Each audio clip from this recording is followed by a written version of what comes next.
আসসালামু আলাইকুম এভরিওয়ান। আজকে হলো অনেকদিন আমার ভিডিও বানানো হয় না। আমাকে অনেকজন পেজে মেসেজ দিয়েছেন যে কেন আমি ভিডিও বানাচ্ছি না। আসলে ফ্যামিলি প্রেশার বা জব লাইফ সবকিছু মিলায় একটু মেসড আপ হয়ে গেছিলাম। এখনো মেসড আপ আছি। তো যেহেতু অনেকদিন ধরে ভিডিও বানানো হয় না, তাই কন্টিনিউ করতেছি আজকে এখান থেকেই যে আমার গাড়ির খুবই বাজে অবস্থা।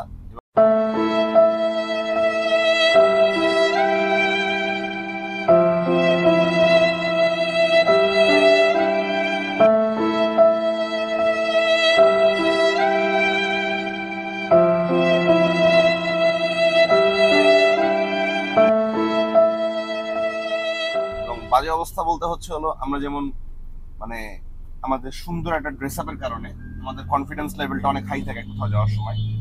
সো আমাদের হলো আমাদের গাড়ি যদি ক্লিন না থাকে তাহলে আমাদের কনফিডেন্স লেভেলটা অনেক বেশি লো হয়ে যায়। তো আমার গাড়ির অবস্থা খুবই জঘন্য হয়ে গেছে। কারণ আমি লাস্ট কবে গাড়ি ওয়াশ করাইছি আমি জানি না। যেমন আমার উইন্ডশিল্ডের ম্যাশড আপ অবস্থা।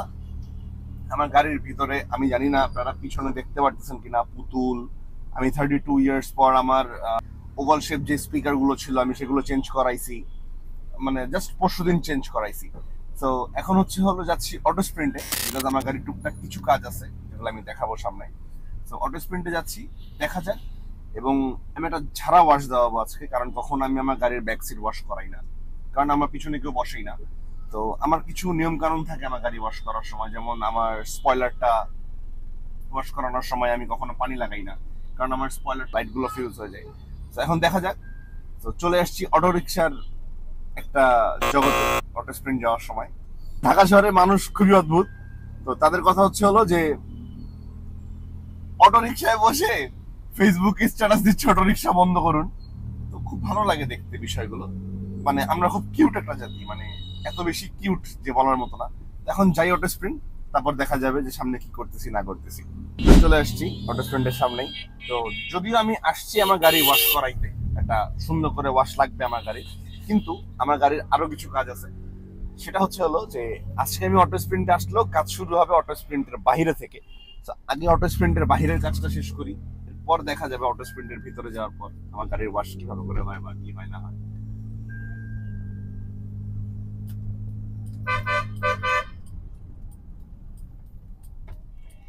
জায়গায় যদি রাখতে পারি। হ্যালো, লাইগে যাবে না তো? ওস্তাদ, ওস্তাদ ঢুকাই দিছি ওস্তাদ, নামা দিছি ওস্তাদ।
আল্লাহ,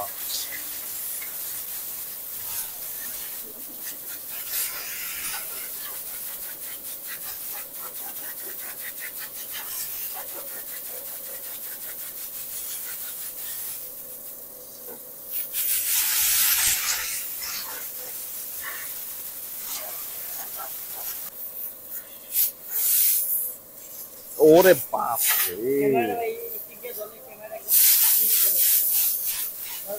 না, কাজ করে না।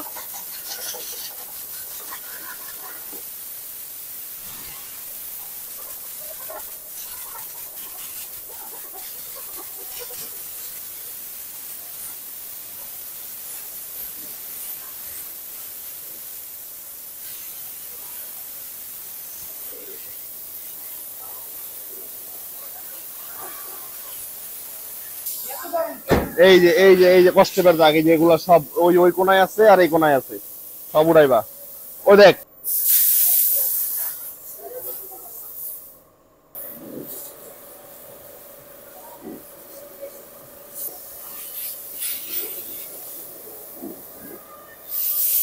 তো সর্বসাকুল্যে আমি যেটা বুঝলাম যে আমার এই গাড়িতে এত বেশি ময়লা পড়ার কারণ হচ্ছে হলো আমার গাড়ির কালারটা হচ্ছে হলো মিডনাইট পার্পল।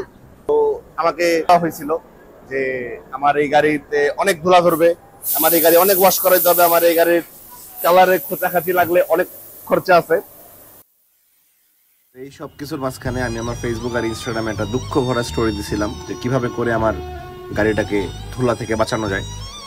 অনেকজন আমাকে অনেক ধরনের সাজেশন দিয়েছেন, তার মধ্যে একটা এপিক সাজেশন ছিল এইটা। এবং এরপর আমার বেস্ট ফ্রেন্ড আমাকে বলল, তুই একটা নর্মাল কভার করে রাখলেই তো পারিস, তাইলেই তো ধুলা পড়বে না। তো আমার রেয়ার উইন্ডশিল্ডে অনেকগুলো স্টিকার ছিল এরকম, কিন্তু আমি সব কিছু উঠাই ফেলছি এখন একদম গাড়ি ক্লিন রাখবো বলে।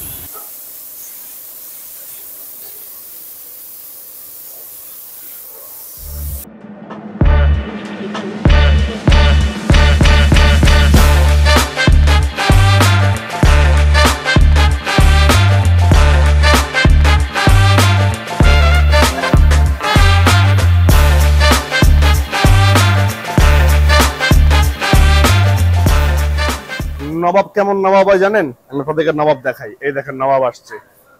দুপুর বাজে কয়টা? 3:20। ঘুম থেকে উঠে আসছো না? সিরিয়াসলি বলো। একদম সকাল থেকে হোয়াটসঅ্যাপে তুমি আসবা দেখে বাসায় গেছিলাম লাঞ্চ করতে, তুমি আসবা দেখে খাবার চলে আসলাম লাঞ্চ না করে। এইটা তো দিলাম মানে মানে এইরকম মানুষজন অ্যাকচুয়ালি মিথ্যা কথা বলে না। ওই যে থাকে না রিলেশনশিপে তিনজন একসাথে, ওরকম ঠিক একদম রিলেশনশিপে তিনজন ভাই 3 নাম্বার পার্সনটা ঠিক এমনি কথা বলে। You mean threesome? আমি আমার বেস্ট ফ্রেন্ডের কথা শুনে একটা গাড়ির কভার কিনে ফেললাম কাপড়ের, যেন আমার গাড়িতে ধুলাবালি কম পড়ে। এখন বেস্ট ফ্রেন্ড বলছে না তো করা যায় না, এখন দেখা যাক। এরপরে আমার গাড়ির ওয়াশ আপাতত কমপ্লিট।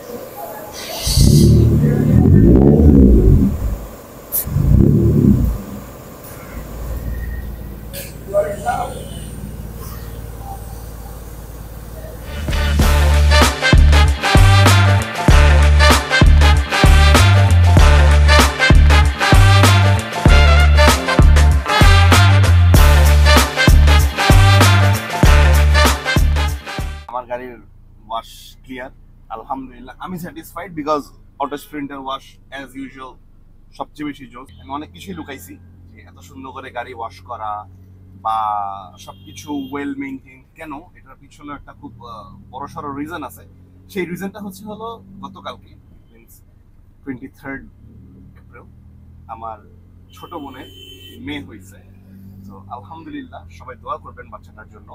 তো ওকে আমি হসপিটালে আনতে যাব। তার জীবনের প্রথম গাড়ি রাইড হবে আমার গাড়ি দিয়ে, হয়তোবা যদি আল্লাহ তাআলা চায়। তো দোয়া করবেন যেন সবকিছু ঠিকঠাক ভাবে আমি আমার বোনের মেয়েকে বাসায় নিয়ে আসতে পারি, আমার ভাগ্নিকে। তো আমার গাড়ির আজকের ওয়াশিং এর এটা ছিল সবচেয়ে মেইন রিজন।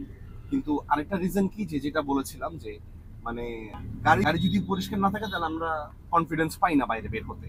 কারণ আমি সপ্তাহে একদিনই গাড়ি বের করি, তো চেষ্টা করি যেন যতটুকু কম গাড়ি বের করা যায়, কারণ ঢাকা শহরের এখন যে অবস্থা। তো এখন বাসার দিকে চলে যাচ্ছি। ছিল আজকের মতো ভিডিও এই পর্যন্তই। যে আমার অনেক বড় একটা গ্যাপ পড়ে গেছে, দোয়া করবেন যেন আমি এটা কন্টিনিউ করতে পারি। ফ্যামিলি প্রেশার, জবের প্রেশার বা বিজনেসের প্রেশার সবারই থাকে। তো এটাকে ওভারকাম করার ট্রাই করতেছি। তো দেখা যাক, ইনশাল্লাহ আবার দেখা হবে ইনশাল্লাহ নতুন কোনো ভিডিওতে খুব জলদি। Till then take care. আসসালামু আলাইকুম। আমার জন্য দোয়া করবেন, আমার ভাগ্নিটার জন্য দোয়া করবেন।